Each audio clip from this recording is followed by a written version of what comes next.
somehow the discourse always ends up talking about the word and not the conditions we're in. It's very clear that like Republicans don't really care that much about human life. So they may not endorse it, but they're also not speaking out against it. They might speak out against Trump himself now that he's lost. But all of the things that went into January 6th, they're still doing everything they can to hide it and cover it up. And Hmm? they will still support a Marjorie Taylor Greene over any Democrat. Semi-fascists ruled the media landscape for 2 weeks. So, Well, it did because Biden doesn't call everyone he doesn't like a fascist. I think there are times when it is actually okay to challenge hyperbolic language.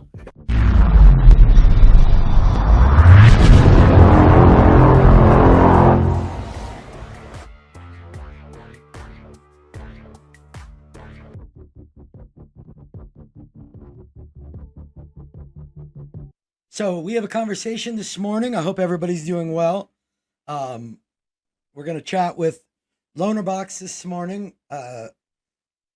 This started with a semi-contentious interaction in Chud's chat, which was unintentional on my part and could have been more specific. I also see how like the way I said what I said could be construed as can be construed as what you call it, as saying what other people were saying or trying to trap him. Not at all what I was looking to do. So we're going to chat about it. I'm looking forward to this conversation. It should be fun. Should be a good time. So I will hop in the waiting room.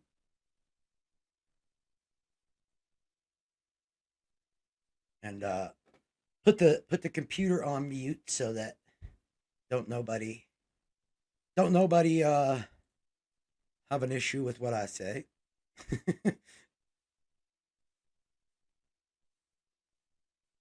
Okay.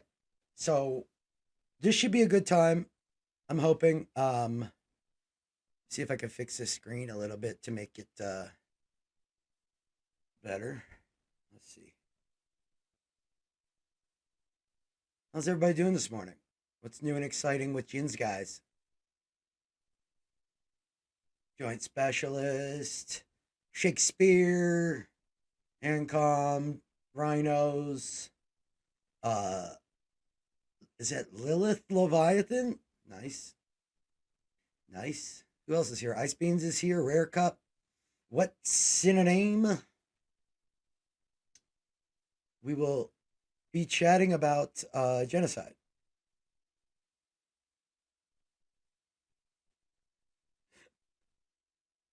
Oops.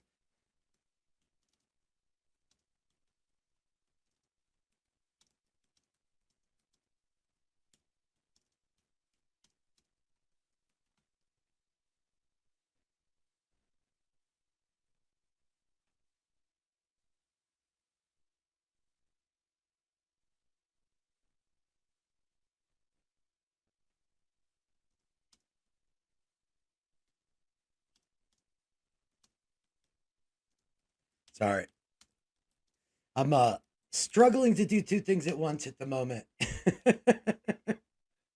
Oh my god, you can see that. I keep Okay. I've got to figure out how to stop fucking up. I just keep fucking up this morning. But that's okay. These things they do happen. Ooh. Hey, good morning. Hold on. Hold on. Hold on. Hello, how are you?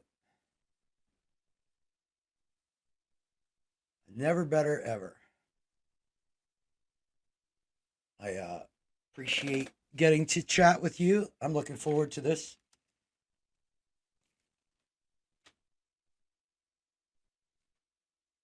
Yeah.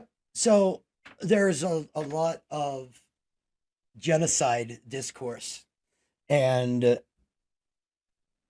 I've been looking at this for quite a while, talking about the conditions that are necessary for a genocide, and somehow the discourse always ends up talking about the word and not the conditions we're in. I'm personally not very versed in history and wanted to find out a little bit more about how our current situation can be approached by looking back at history, not at what happened, but discussions about what could have happened, interventions at those points, what things to look at. And instead of worrying about the word, better get an idea of where you think we are and what you think is going on.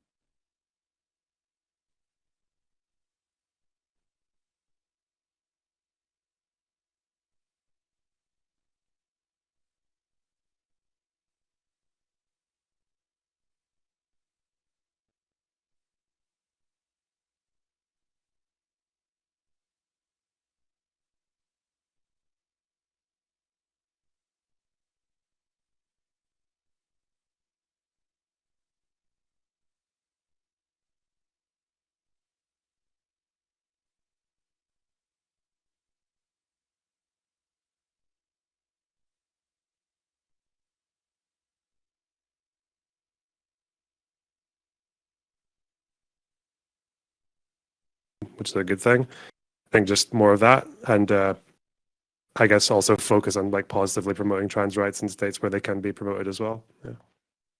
Okay. I don't Now, really know how valuable like the history stuff of genocides is to that conversation, but well, to me, I guess the way I'm looking at this is not not so much through the lens of a trans genocide, but through the conditions necessary for any genocide. mhm. Um, One of the things that I was looking at in researching where we are currently is lawmakers and propaganda that's been designed to accept the level of violence and a level of death. And the examples I've used in the past are the refusal to address any reasonable gun legislation, no matter how many school shootings there are and how many kids are affected, and intentional laws that were designed to worry about the economy over the COVID deaths that could cause. And that Mhm. callousness to death is more of an ongoing growth acceptance more than the legislations that are currently going. And I guess my concern is, how does this align with how other genocides or other, mass events, not just the Holocaust, but how does this line up with the like the civil war that went on, I think it was Haiti, around their elections? How do we watch this progress and compared to the past and address it? I think the way it is today in America is that, I mean, I don't know. There are states where there are issues with like democratic representation and all that, but at the way it stands right now is it seems to be the worst of these policies just have like way too many institutional barriers for them to ever become meaningful. Like the worst of the anti-trans laws are getting blocked at a federal level almost immediately. So I don't know. You mentioned like propaganda, gun legislation, and the economy over COVID. Yeah, it's very clear that like Republicans don't really care that much about human life. I think if we were going to go down that road, it seems like their biggest victims have been their own voters, right? Because their COVID policies mostly killed Republicans. Uh, and that's like hundreds of thousands of people who probably could have been saved had they not done that. Um, yeah, so again, I'm not really sure what kind of parallels you would draw from the past to that, but like, yeah, they're pretty. Well, I I guess guess what would you call it? They're pretty death culty. I well, don't have so any problem saying that about them. that's kind of where my personal concern is. I don't, frankly, the laws that pass now and the voters, we clearly have a party that attempted a coup and Hmm. it is fairly anti-democratic. So I sadly I feel we're existing in a place where the potential for the autocratic rule or worse here in America is, not an insignificant percentage. And if that were to be the case, the justifications about the laws and the voters, I mean, you said it yourself, Republicans killed their own voters. So it's it's pretty clear that if they don't have to worry about elections anymore, what would stop them from being genocidal? Probably, well, not much would stop them apart from, I guess, the fact that American states are uh, very different from one another, but also uh, it's really hard to say because I mean, at the moment, when it came to the last attempted coup in January 6th, it seemed to be the case that even Trump's own Supreme Court picks wouldn't take his side. Most of his diehard supporters in the party wouldn't take his side either. It looks like his own voters are slipping away from him as well. So I don't know. Like, yeah, this could be something that might get worse in the future. It could also be one of those classic populist episodes that just kind of rises on a bunch of bullshit and then just loses its spark and then fails. And I think that's happening to Trump more and more. So Well, yeah, I don't his know. Like I agree. I guess if you want to draw comparisons to America and like other places that lost democracy at one point, then yeah, maybe there are parallels there. I don't actually think it's impossible for Republicans to come in once and then just make it like the last election ever. But um, I guess the focus now is more on not letting them in to do that, at least until they become a normal party again, like just a normal right wing party, as opposed to what they've become now. Now, to me, this is a symptom not just in America. I've been doing, this is where I sound like a conspiratorial moron, but I've been doing research for about a year now. When you say they went against Trump with that coup, I, I I'll give you some pushback in the idea that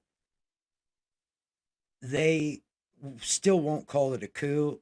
They didn't impeach him, and they all blocked the investigation into January 6th intentionally. They did it with a when it went to the Senate for the actual investigation that they asked for, they rejected it, and then they did the same for investigating it with an actual committee. But so they may not endorse it, but they're also not speaking out against it. They might speak out against Trump himself now that he's lost, but all of the things that went into January 6th, they're still doing everything they can to hide it and cover it up. And Hmm? they will still support a Marjorie Taylor Greene over any Democrat. And so I guess where I'm wondering is if we look back at Germany, what they're obviously not exactly the same. There's differences. Hmm? Do you have any idea of times or things that could or should have been done that maybe could have diverted this without it going where it goes? You know, you've got a lot of fervent people that have been attacked online with propaganda with an ever Hmm? improving tool from Gamergate to today.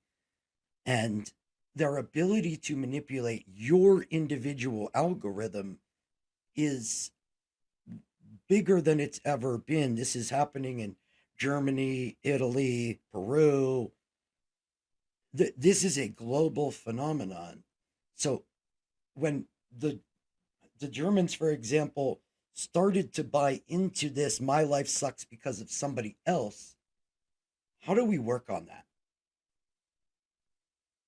Um, I don't know if you want me to address the kind of two questions there. One was similarities and differences between Weimar Germany and the USA.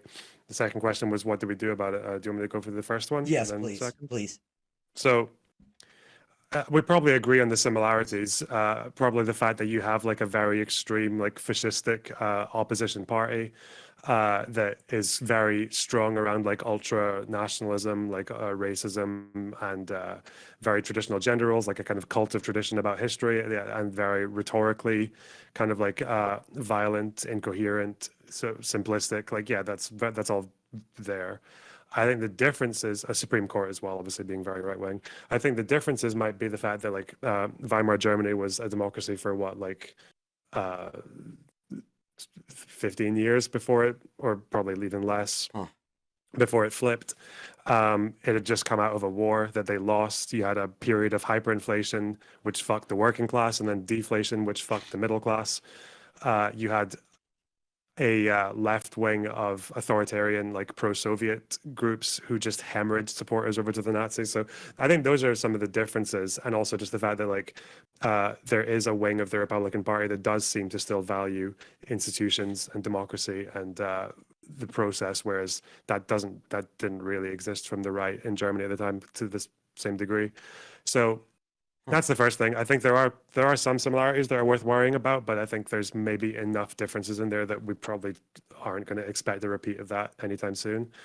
Who knows though? The second thing, how do we deal with it? I don't know. I guess some mistakes that they made in Germany was that the left was fucking deranged. They were authoritarian. They were anti-liberal. They were so actually like authoritarian and anti-liberal that they hemorrhaged a lot of their militant fighters over to the Nazis. Like they became called the beefsteak Nazis. They split votes in elections in 25. That's how Hindenburg became the president. So yeah, I think maybe just like as the left, it's probably good right now to just acknowledge that like most of the English speaking world isn't as left wing as we are on Twitch. Or I don't know about you, but I'd imagine you're probably more far left than the average American, I or would even say the average average Democrat. American, yeah, not the average Yeah. Twitch lefty though. Okay. Yeah. So yeah, just that I guess, and you know, with the fact that the Democrats have actually done surprisingly well in the midterms, like very surprisingly well. There is like some kind of like positivity being offered by Biden, whether it was infrastructure and things like that. And I guess it's just like, I don't know, pull as many people on the fence over to our side as streamers. That's kind of like my main goal anyway. Or just push as many positive messages forwards. Yeah, and maybe try not to alienate the average person too much, I guess. Now that all that being said, what how do we help a centrist see that when the left reacts towards them or the right reacts towards them, their interpretation of how to respond to that based on the conditions you just mentioned does matter. Hmm. And so, one of the things I said to Wick last night is the the general centrist will say Nazis have a right to carry AR-15s legally outside of my temple and protest, no matter how uncomfortable it makes me. But we have panels about how the left needs to stop using words like Nazi and fascist, and it's very standard lately for the left and the center to worry more about words and messaging than the right. Other than the left doing something, what can I help my centrist friends see? Um, I think people are right when they say stop using the word Nazi and fascist, or maybe not stop using it. Obviously, some people are fascists and they should be called that. But I think the problem with that is that like people just are so willing to web anyone and everyone into that with like basically nothing, right? Like there haven't been like if you go by like academic definitions of fascism or just like proper understandings of fascism, there haven't been that many fascist movements around the world, like not real or states. There haven't been that many. And even within, they're all different, right? So when you call someone a Nazi, but one of the centerpieces of their political ideology is Catholicism, you're already losing people because Catholicism and Nazism were like basically incompatible. There was a slight kind of like friendship of convenience, but they were so different. Like Nazis were more about like blood, soil, paganism, heritage, like the mythical Germanic people, and so yeah, I think calling, but again, like Trump is obviously a fascist. Like he's got so many fascist tendencies.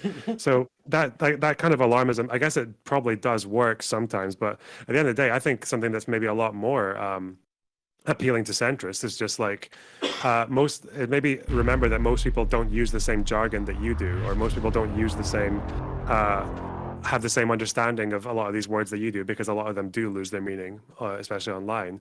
Is say things like, well, we have a party, the Republicans, who literally tried to subvert the democratic process because they didn't like the results of an election. you don't even need to invoke fascism, right? Like that's a thing that should really write off anyone. Like if you still support Trump after that, like you are basically okay with democracy just not being a thing anymore. Well, Um, when you yeah. say support, it's weird because in my mind, there's this line when it comes to somebody like Trump. There is like neutrality to Trump is an assistance to Trump. So when Republicans like Bill Barr, who say, yeah, he tried to do a coup, but it's still better than electing a Democrat. What that to me is, yeah, I don't want to vote for Trump, but I still will. That's not an endorsement, but we still have all these people, an entire party that will still elect him over a Democrat, which means that they're at a bare minimum more than willing to assist the rise of fascism. And I don't know how to separate standing up against it and allowing it to move forward, even participating. What did Barr say about Trump and it Barr being a coup? Barr knows that everything Trump was saying was batshit crazy. Yeah. He knows the 2000 Mules was crazy. He knows that they attempted to usurp democracy and yet said he would still vote for Trump over a Democrat. And many of them have still said that. Yeah, okay, okay. So that'll take us to like what made this contention or what got this conversation going. My question to you, which totally understand how it would be seen as, a gotcha, but absolutely unintended. And that shit Mhm. happens in chat. My question was, if we were in the 30s in Germany and the discourse was stop calling them fascist, stop calling them Nazi, like, would that be the side you want to be on? And my reason for this is I'm really trying to understand what the markers are so that I can better communicate the way. One of the things I'm good at is taking difficult messages and making them simple, but I don't quite understand enough what message I'm supposed to be sending to like the liberal that is worried. If Where would we be in Germany where telling people not to use that rhetoric would have been proper? Well, it's kind of hard to say in Germany because the Nazis called themselves fascists. Like they were pretty, yeah, it's a pretty Okay. hard comparison to go Okay. with. But yeah, it's also because again, if you look at their messaging was it was so much more extreme than anything Republicans say, right? Like even in the 20s, Hitler was literally saying that if about 10 to 15,000 Jews died in the First World War, like it would have been worth it. He said it would have been worth the loss if just more Jewish soldiers had died. Um, and he was pretty clear from the beginning that he wanted them all out of Europe. Like there was no dog whistling, there was no ambiguity. So again, I don't really have a problem with describing like the Trump wing of the Republican Party as fascist. I'm not going to oppose anyone who says that, like they are. Um, I think they fall well under it. I would just think if I was trying to convince someone who's more centrist or more liberal, then I don't know. I don't really want to be the 100th person on the left who is called someone a fascist because I think to a lot of people it just sounds like it's just been so overused that it's hard to I don't really know what it's conveying anymore, right? I could be telling someone more about myself than I am about Trump by saying the word fascist now, right? Because I feel like it says a lot more about the person saying it these days because it's so loosely used. So yeah, but I mean, I'd be happy to say they're anti-democratic, they're authoritarian. I probably would say fascist as well, but if that doesn't work, then I'll just go to something else. They literally tried to overthrow a democratic election, and people still support them after that. So yeah, like we might not have free elections if they get in again. So yeah, I'm not really sure what the question is. Like, Well, I would have been I fine guess with calling Nazis fascists, and the same with the Republicans. question is, there is a reason to raise alarm. I think we agree on that. There's Hmm. the potential for a fascist regime in America, like I said, is not an insignificant percentage. And that should scare the hell out of people, but I feel like there is kind of this like mundane tacit approval that yeah, that could happen. And there are some of us that are trying to raise alarm, and the words we use to raise those alarms have become the concern more than the actual problem. And so what I'm having trouble doing is raising the amount of like concern without the words that describe the things that they're duplicating. Okay. So like they're So acting like Nazis, but calling them Nazis is unproductive. So how do I what rhetoric can be used to describe fascism without using fascism? um you can even just, I mean, again, like I'm not disagreeing that it's okay to call Republicans fascist, and if you can give a good argument to why, there's some, yeah, I think that's really easy to do. Well, Trump Republicans, I don't think the average Republican's a fascist. But yeah, I don't know if you want like other rhetoric. I guess like I feel like I've given the examples, but yeah, I can just do it again. Like Well, yeah, no. examples would It's be see, like here's the thing yeah. though. The people that I'm trying to reach are beyond a marketplace of ideas. They are now in an existence of core belief with their mind being shut down by thought terminating cliches. Yeah. And now Nazi and fascist and genocide have become part of that thought terminating cliche. So more I'm trying to understand the emotion to convey, because the word Nazi, the word fascist in general, people like when Biden said semi fascist, the Republicans went nuts for weeks. Like it freaked them the fuck out to hear that word. So we say it doesn't mean much, but semi fascist ruled the media landscape for 2 weeks. So, Well, it did because Biden doesn't call everyone he doesn't like a fascist. It had so much, but that's my point though. It had so much weight coming from Biden because he doesn't use that word very much, right? Like that was out of fucking that was very out of the ordinary for him to use that kind of language. And for a politician to call another politician fascist is, yeah, that's a big thing, right? Um, so yeah, I completely but that yeah, I think that's the advantage of using it sparingly because I don't know. I feel like if I call someone a fascist, like I use it quite sparingly as well. So I think I'm conveying a lot more when I say it than say when some like random Twitter user who now uses it to describe like I Bush or agree whatever. Yeah. with you. I agree with you. You using it accurate is way more beneficial. The problem is in this space specifically, it doesn't matter if you use it properly or not anymore. Um. Yeah. I mean, that's the unfortunate thing, though. I mean, I guess I could say maybe one thing I feel like you're asking me a little bit indirectly is that like why waste time arguing with people over how to use these words when you can just like address the problem itself, right? Is that was that kind of a question that was creeping in there? I Or? don't want to say waste time, but I don't understand it, which is what I'm trying to get. Okay. Um, so trying to do this without TOSing. When people talk about punching Nazis, in the Yes. past, Yes.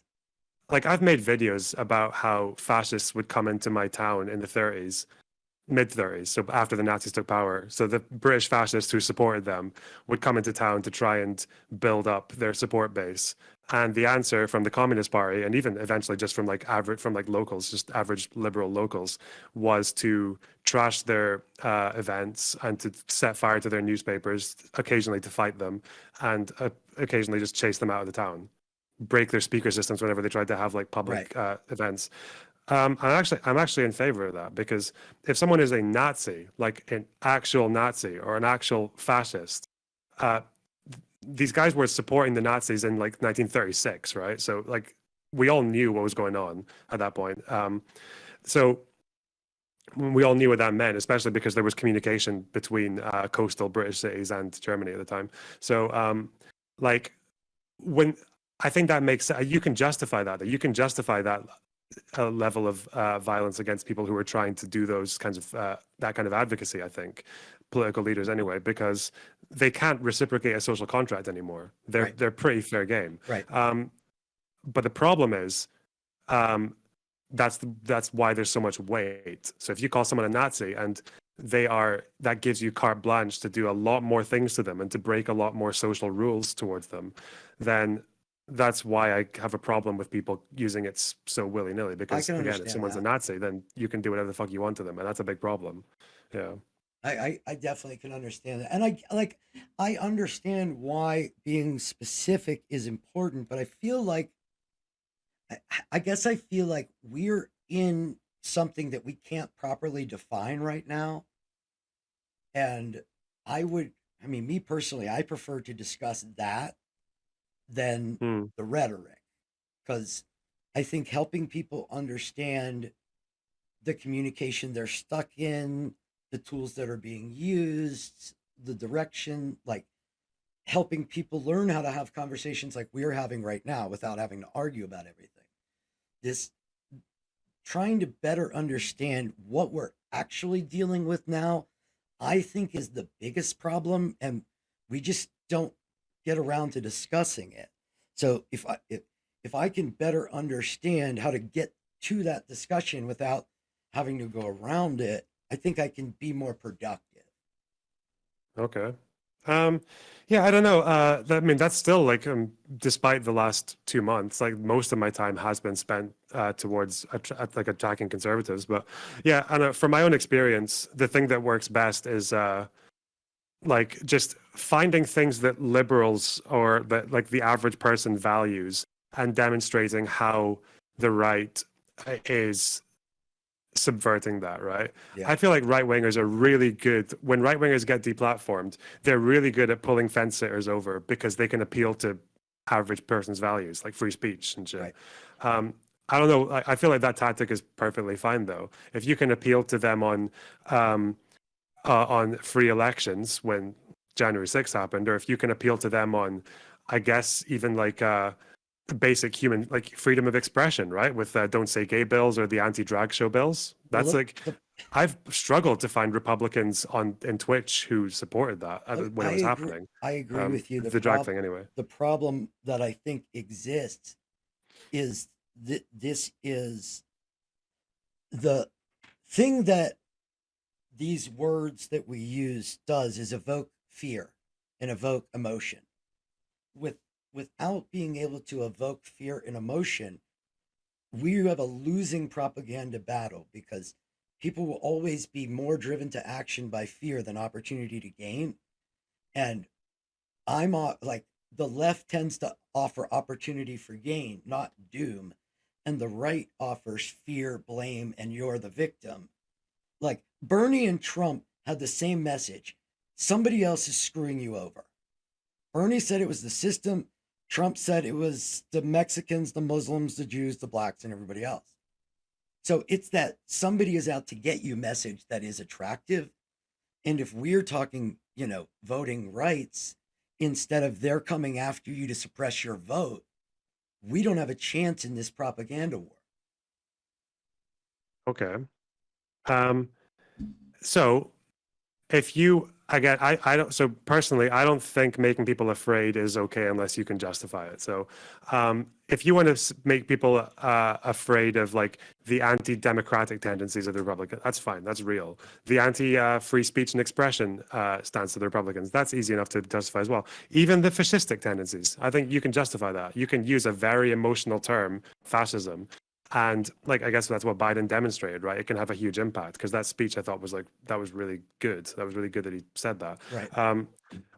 Again, but where I would, I guess, if we're tiptoeing around something like if you start invoking words like genocide, though, I don't think you can justify that. I think that word is like it's so far away from what's happening in America right now that that's just a kind of fear that might even be not only like unwarranted but also actually debilitating because again like since the most effective thing against anti-trans legislation has been to lobby against it, i.e. testify against bills and lobby legislators to vote the other way in mostly red states. If you thought that the Republicans were passing those bills because they want you dead, you wouldn't bother. Why would you testify against a bill to a legislator who's just doing it because they're trying to kill you, right? But if you don't believe that, if you believe there are other reasons and that it's not like genocide, then thankfully most of the activists don't think that, so that's why they're doing what they're doing. So yeah, I think if you can justify and logically explain why your like emotional term is being invoked, then yeah, go ahead. You know, I'm not against that. Nice. And all that makes sense. I think this is a lot of what I needed to hear, which is, I mean, you've got, let's face it, we have a lot of people that feel attacked and have an emotional and logically emotional response to that. Like if if I'm a minority, which I'm Jewish, but my minority doesn't count sometimes. But if I'm a minority and I feel that I am under attack by a system, I think the logical response to that is to react the way people are reacting. It's like I had a conversation where you have person A who says something extremely cultural insensitive or racist, not knowing that it's culturally insensitive or racist. Person Mhm. B is the person it was racist towards. They react and say that's racist. And so we have two conversations to have. One, you reacted and said that was racist. The information was racist, but you assigning them as a racist gets the conversation to go nowhere. But I understand why you said it. If they want the conversation to go somewhere and that's their agenda, then they shouldn't use those words. So I guess if somebody wants to call that person a racist, I think that's every bit their right. It's not Mhm. their job to always teach the person that was being racist. But if they want change, that's how they can do it. And then there's person C, which would be me, saying, hey, don't call them racist. They're not racist. Calling them racist is the real problem. You're making it worse. Like I'm protecting the emotions of one person over the minority. And though it's logical, it's not always productive either. Okay. So so in that specific scenario you've just given me, I agree. Yeah. I wouldn't, yeah. If someone said, like, I don't know, that example of, I don't know if you saw the speed guy who said the konnichiwa shit to the Chinese Yes, guy. yeah. Yeah, if the Chinese guy said you're racist for saying that, I'm not gonna like start fighting with the Chinese guy over it. Okay. But I'm a content creator, like I'm a voice on the internet. If other voices on the internet were like this, based on this one video, this speed guy is a racist or is a fascist or is a Nazi, I'm probably gonna be like, okay, wait a minute, like the guy's a kid. Um, there's probably not enough here to see that it's like a genuine pattern of behavior or anything like that. So maybe it is, I don't know, but yeah. So I think there's a difference there, though, right? Like I think there are times when it is actually okay to like to challenge hyperbolic language if you don't think it's helpful, especially to other creators or to other public figures, not so much to the average oppressed person in the street. Yeah, I think there's a difference there. I yes, yeah. All I agree with everything. I think um yeah, yes. So let me sum up what I got out of this. Um, there are valid times to use words as long as you can like provide. Here's why I'm saying this, but those words are often used willy nilly, like in inaccurate ways, like very inaccurate ways as a reaction to something. Mhm. And if what I'm looking for is to help raise awareness about the actual dangers of fascism, of uh, what the conditions for a genocide would need to be, that would be a better focus than insisting everybody agrees that we're in a genocide now. Um, okay, yeah. Again, it just depends on, yeah, it depends completely on context. Like, so I guess the example would be is, let's say there's a, like Dachau was opened in 1933, and there's like a Jewish prisoner in there, and he says, "Fuck, I'm being genocided." I'm probably not going to be banging on the fence, going, "Well, actually, this is more like persecution. Genocide is physical or biological destruction." Probably not going to do that. That's dumb. But if you're in a situation that I think is like far, far away from even like camps or anything, and a commentator or multiple commentators are saying this is genocide. And furthermore, actually, if you think that's hyperbolic, then you're like a bad leftist, a bad ally, etc. Then I can probably be like, fuck you. Like, let's actually argue about this, because this is like, I don't think this is good messaging. I think this is actually really irresponsible messaging. Yeah, those are the differences. Just depends on context. If okay, so let's say we don't have camps, but they tacitly endorse brown shirt violence. Like right now, we've got an endorsement for bomb threats, an endorsement for intimidation. We have Hmm. actual violence that is being directly related to the rhetoric and the refusal to accept any responsibility for that and heighten it is pretty much proof that there's intent there. Do we need it to be the politicians, or can we look at, say, the work of the IDW combined with Breitbart, combined with the churches that are dehumanizing everybody? Can we look outside of politics and be able to identify some sort of mass attempt to make the quantity of a certain group be less? Um, I mean, there are like British turfs who have openly said they want like transness to stop being a thing, because they think it's a socially contagious mental illness that can actually just be sort of cured out of the population or whatever the fuck. I don't even think I'm hyperbolizing when I say that. That's not like I've heard pundits talk like that. Obviously, there's a big difference between pundits and the state. Pundits don't have the levers of power. Um, there's also, if it was the state, then or like a politician, then there's probably going to be a whole bunch of institutional barriers between them and believing whatever they believe and then actioning it. So again, we have words for what you just described, though, right? It's stochastic terrorism. Yes, Stochastic terrorism is, yeah. but now we're Yeah. arguing against that phrase. Um, are we arguing against stochastic, calling it stochastic terrorism? Yeah, like that was one of the recent panel or two is how that word is ridiculous and using it it's a constant trying to address the rhetoric about these things instead of these things. And I Hmm. guess the trick is how to get to the thing before the rhetoric. And I don't know how to do that. I think it's probably still. I mean, we're just like, it's like Twitch panels. You know, it's okay. It's probably okay to defend your case for calling something stochastic terrorism, but yeah, like personally, I don't know if I don't know if I have a good argument against calling the whole like groomer panic Right. thing a form of stochastic terrorism, right? Yeah.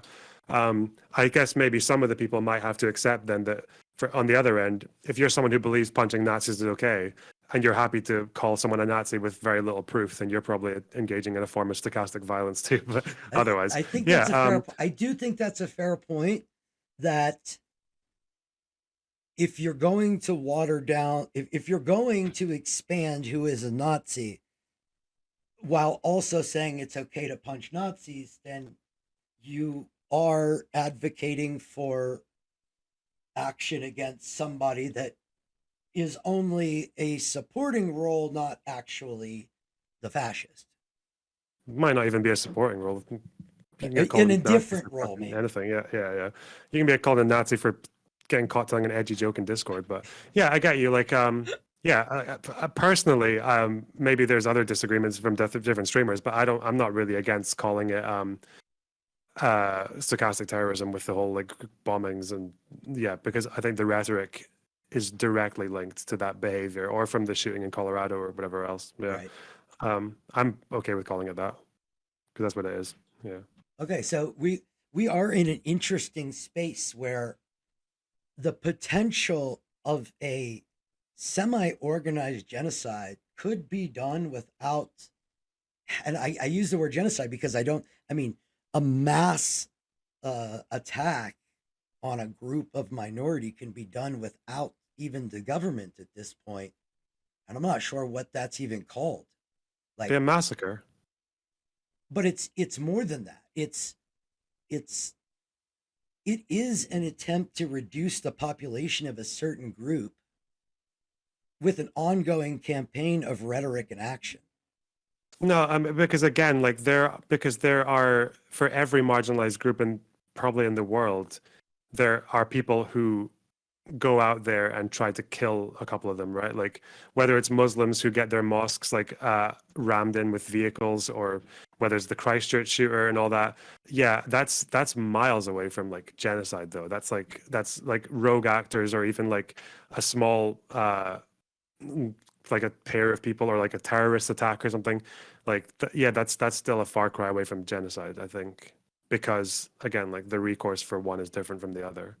I feel like with domestic terrorism, or yeah, with domestic terrorism, or like with like a rogue actor individual who decides to commit a massacre, then the state can handle that, right? Like you can arrest them and put them in jail and all that. Whereas if it's genocide, genocide's an international crime, so that warrants a different. Yeah, they're very different things. Yeah, to me. So, should there be a way to hold the organizers and purveyors of this rhetoric that leads to the actions of individuals? So, when there's an ongoing campaign to ingrain this belief into lone wolf skulls, like Hmm. if you're going to talk to a million people, you know, X percentage of a million people are unwell, X percentage of those people have a likelihood of acting, and therefore this continued rhetoric has a likely predictable outcome. When that predictable outcome is being experienced, what do we do about like the IDW and Fox and this whole movement that works in a consistent attack on the brain that is leading directly to this violence? I don't know. Like, how do you like? How does the state? Did you see how the state holds them accountable? They don't. We have free Well, speech here. yeah, yeah. Like, I don't know how you could as well, because I mean, I know just recently, it was not just today or yesterday when that trans Twitter user was having to explain herself to a committee because she tweeted out that people should never let the Supreme Court judges have a peaceful day in their life or some shit. Mm. Um, that's more direct, obviously. But if someone is engaging in this kind of like indirect dog whistly thing, that everyone would be getting held up in court, right? Like, Right. because I think actually, everyone who says that Republicans are doing this because they want you dead and this is an ongoing genocide, I think out of if a million people hear that, all you need is one scared person to think, well, I mean, if that's the case, then what did they do in other genocides? Well, they partly some people took up arms, and they actually managed to stop a lot of people from dying doing that. Like Jewish militias saved a lot of people in Eastern Europe. So maybe again, it only takes one to take it to that logical conclusion. All Same with Nazis, right? Like if someone's calling a bunch of people Nazis with very little evidence, then maybe they would have to get held up. And then it's at that point, okay. everyone's Now getting it's held up, right? this has been a very helpful and wonderful conversation. It's time for me to be a content creator at this point for the benefit of both of us. Wick says this is why stochastic terrorism is not useful, but we had this argument, so I will shush. Wick says the stochastic terrorism is a terrible term and is useless. Would you like to to to educate Wick?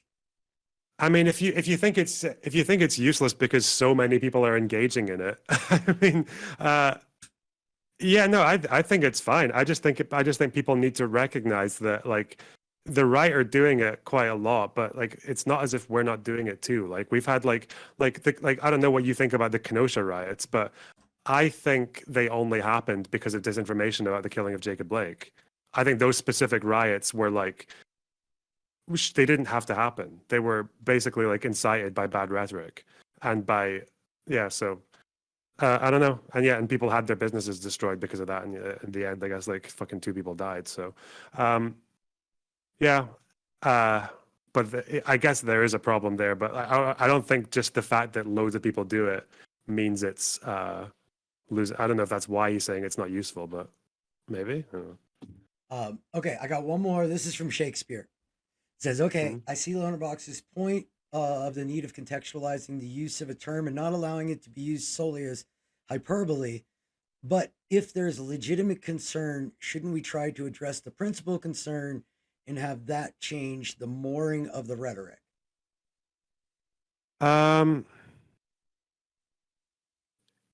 if there's a legitimate, oh yeah, yeah, of course, yeah. Like if there's a legitimate concern, yeah, it's probably good to address the concern. But I mean, okay, I'll be very blunt and just say like I'm not like first and foremost a political activist, right? If I was, um, I would just have said like, oh, some people are calling it a genocide. Well, I don't care. Just oppose the bills. Like that's not as important as just I just think support groups that oppose the bills and stop them from passing. But like I'm not just that. Like I'm also interested in just having interesting conversations, and I'm interested in like calling out bad ideas when I think that they deserve calling out, even though those bad ideas might not be especially harmful in the world.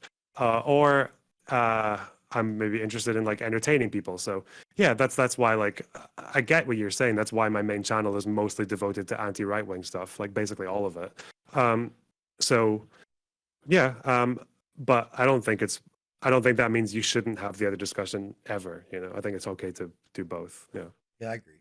Okay, my one suggestion for how we do start to interrupt this pattern when we cover the right, like if you cover Shapiro, something ridiculous he does, pose the question to other commentators like Rogan or Rubin that would disagree with the point. How would they agree with it? Hopefully, we can somehow get them to disrupt each other and make this a little bit easier.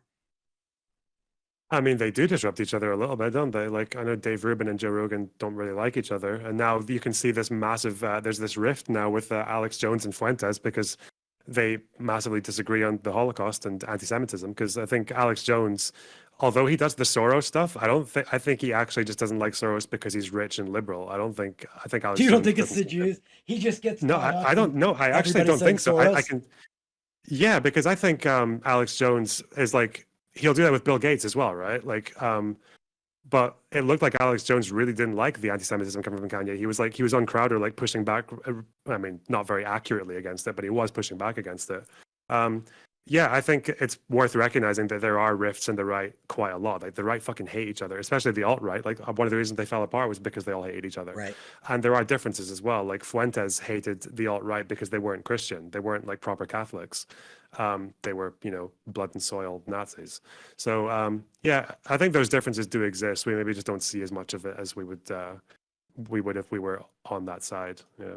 I think trying to exploit that is our best, like, that's our best shot because we'll never have an information infrastructure like they do because we'll never agree enough and we'll never have that bag coming after us to do something. So we will exist doing content creation that can move in the direction we're trying, and they have an entire infrastructure and machine we're working against. So I guess Mhm. disrupting that is our best bet.